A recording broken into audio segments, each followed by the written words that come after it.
A very good morning to you, Doug. And it's been quite a week since last week, right at about this time. Now, it's something in terms of backtracking that we need to go ahead and clarify, or at least I think I need to for my own thoughts here. And maybe a lot of people out there who are listening do, because that's some of the feedback that we got. When you presented a hypothetical last week, the LSU, the USC thing, was it from any information that you were receiving from people in the football world, or was it a connection of the dots that Doug Whaley was doing, just simply that Doug Whaley was doing? It was a combination. It was a combination of knowing, if you look at LSU's AAD, you look at USC, and they need to make a splash hire. It's a combination of talking to people throughout the football universe saying, who are some names that would be a splash hire? And then you start looking at, okay, and I always look at it from a business standpoint. Then I put on my agent shoes and say, okay, if I'm an agent of one of these said possible opportunities or possible candidates, why would it be appealing to this candidate? Well, to clarify deeper, though, did anybody at Louisiana State University or Southern Cal, and you don't have to give up your sources if you don't want, but did anybody say anything of the sort that he was either on their list, he was going to be someone that they were trying to pursue, or not? Not from those schools. Now, from the football universe, I've had some people saying these are the type of guys that would fit that bill. Gotcha. So it was not specifically someone saying they're going after Mike Tomlin. I'm just saying, that's why I said those are the schools Steelers fans should be concerned about. Not that they are definitely, or he wants to, or he reached out, but when you start looking at it, that's how things start to evolve. Especially being in 3 coaching searches myself, that's what you do. You start putting a list together of possible candidates.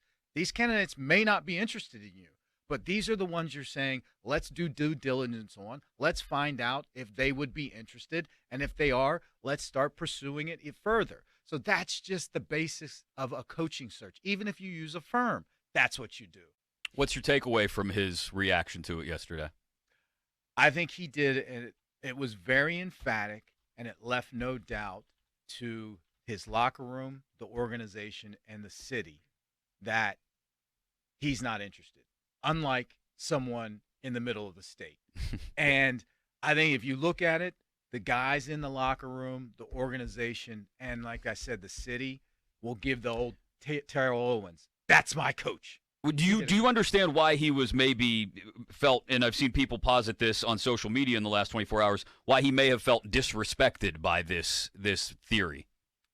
I don't see it that way. I look at it as, if someone starts chatting up my wife, I look at it as a compliment. They're complimenting me on my taste. I think they're saying, I think if you look at it this way, people are seeing his value as a coach, and he can transcend any type of coach, be it NFL, be it college, wherever. That to me is the ultimate compliment.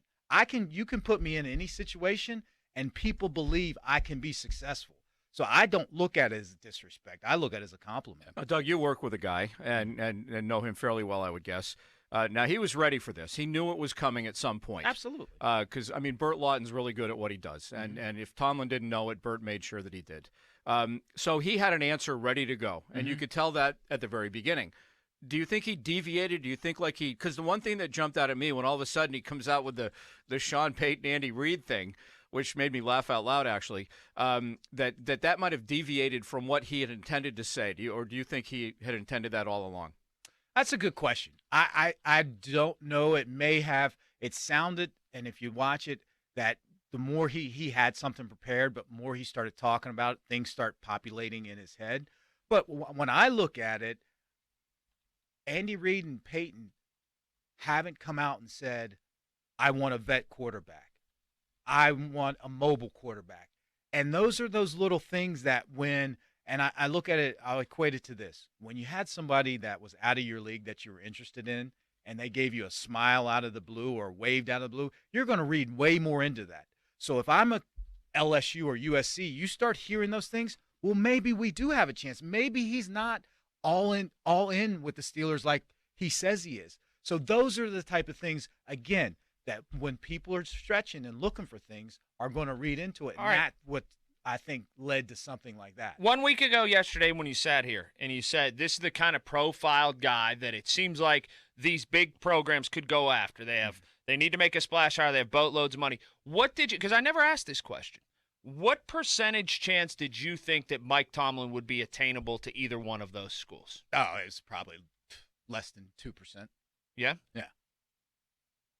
And that – do you think that people what about people that say Doug Whaley was just trying to get his name out there? Doug Whaley's trying to make a media – you've seen this on social media.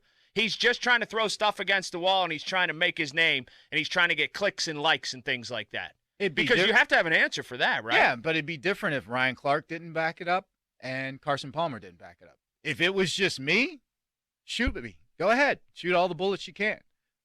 Then you're right. But, again, and it probably wouldn't have got to the crescendo that it did in the national media yesterday and talked about and even asked at the press conference.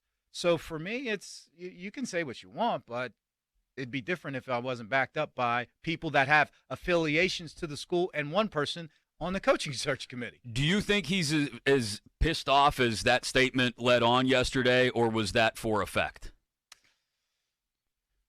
That's a good question. I would probably say 30, 40% pissed off, 60% effect, because, again, you have to make an emphatic statement to the press so people can't say, well, he said this or he stuttered this or the way he delivered it this way, there's still that crack. Again, people want to believe what they want to believe, and if you give them an inch, they're going to definitely believe it. Well, then why doesn't Mike Tomlin during the course of last week or during the course of the last few days, as this is transpiring, and I'll take you out of it, I'll take Ryan Clark, okay?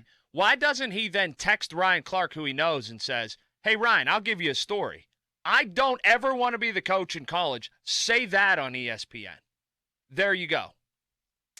Yeah, I don't have an answer for that one. You see what I'm saying? But he has a direct line. Right, he has a direct line at least to two of you, if not three. Right. All three of these people.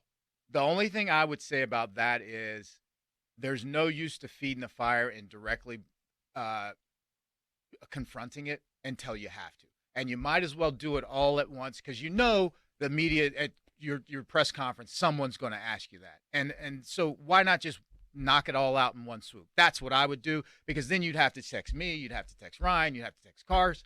Just do it efficiently so he can focus on the task at hand, as he would say.